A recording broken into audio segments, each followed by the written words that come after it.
Kita akan membahas tentang jenis serangan DDoS.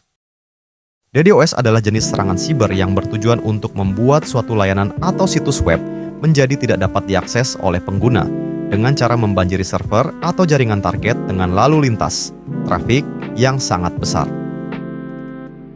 Bagaimana cara kerja di DDoS? Selama serangan DDoS, seri data bot atau botnet membanjiri situs web atau layanan dengan permintaan HTTP dan lalu lintas. Pada dasarnya, beberapa komputer menyerbu satu komputer selama serangan sehingga mengusir pengguna yang sah. Akibatnya, layanan dapat tertunda atau terganggu selama jangka waktu tertentu. Peretas mungkin juga dapat menyusup ke database Anda selama serangan dan mengakses informasi sensitif. Serangan DDoS dapat mengeksploitasi kerentanan keamanan dan menargetkan titik akhir apapun yang dapat dijangkau. Serangan DOS dapat berlangsung berjam-jam atau bahkan hari. Serangan cyber ini juga dapat menyebabkan beberapa gangguan selama serangan tunggal. Perangkat pribadi dan perangkat bisnis rentan terhadap serangan tersebut. DDoS memiliki beberapa karakteristik sebagai berikut. Pertama, sumber serangan. Serangan DDoS berasal dari berbagai sumber. Kedua, volume lalu lintas. Serangan DDoS mengirimkan volume lalu lintas yang besar ke sistem target secara bersamaan. Ketiga, tujuan serangan. Serangan DDoS bertujuan untuk mengganggu layanan jaringan seperti situs web dan server. Keempat, dampak serangan.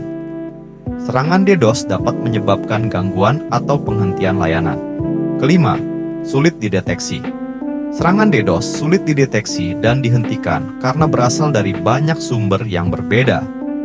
Jenis-jenis serangan DDoS adalah DDoS layer aplikasi serangan.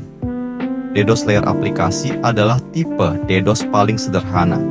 Serangan ini disebut juga sebagai serangan layer 7. DDoS protokol serangan protokol menguras sumber daya server atau sistem jaringan seperti firewall, routing engine, dan load balancer.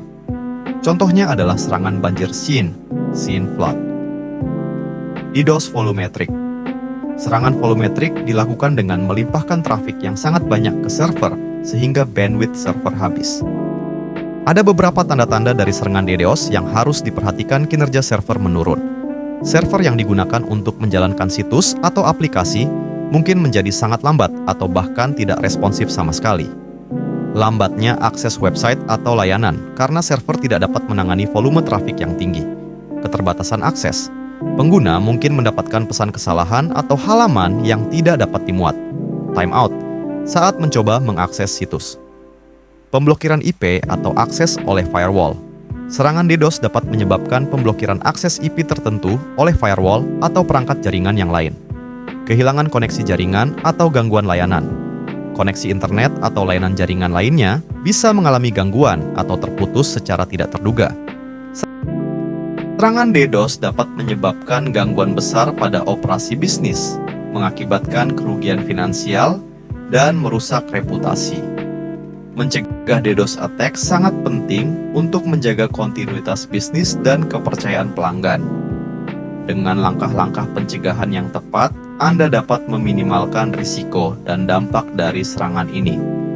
Ini adalah langkah-langkah DOS. Langkah-langkah mencegah DDoS adalah: yang pertama, gunakan layanan perlindungan. DDoS berbasis cloud, misalnya Cloudflare atau AWS Shield, untuk menangani lalu lintas berlebih. Menggunakan load balancer yang dapat mendistribusikan lalu lintas ke beberapa server dapat membantu mencegah satu server dibanjiri lalu lintas DDoS. Ini meningkatkan redundansi dan ketersediaan. Gunakan CDN untuk mendistribusikan trafik ke beberapa server, mengurangi beban pada satu titik. Dan terakhir, gunakan perangkat keras anti-DDoS untuk menyaring serangan sebelum mencapai server utama. Serangan DDoS pada layanan streaming korban, platform streaming video seperti Netflix atau YouTube. Jenis serangan UDP flood. Penyerang mengirimkan sejumlah besar paket UDP ke server streaming yang menyebabkan server kewalahan memproses permintaan tersebut. Hal ini membuat video menjadi buffer atau bahkan server tidak bisa menyajikan konten. Dampaknya pengguna tidak dapat menonton video atau mengakses layanan streaming. Nah, itu saja pembahasan kali ini. Terima kasih yang sudah menonton.